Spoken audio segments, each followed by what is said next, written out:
yang mengedarkan paket sabu-sabu. Salah satu tersangka berperan sebagai bandar.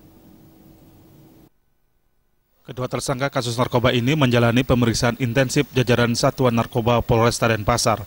Tersangka berinisial Pur usia 32 tahun yang tinggal di Jalan Sesetan Denpasar dan Wan usia 41 tahun asal Malang, Jawa Timur.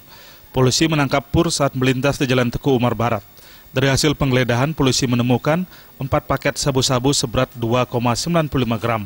Setelah meringkus Pur yang diketahui sebagai bandar narkoba, polisi kembali meringkus jaringan berinisial Wan yang tinggal kos-kosan Jalan Bebas Ngurah Rai.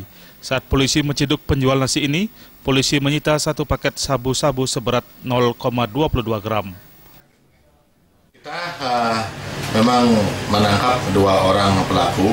Jadi yang pertama, kita akan melakukan penangkapan di sebuah tempat kos. Ya, kemudian kita kembangkan sehingga kita mendapat juga bandarnya ya, atau pengepulnya. Jadi sementara ini sedang kita lakukan pemeriksaan dan kita akan terus kembangkan. Kini pihak kepolisian masih mendalami jaringan tersangka.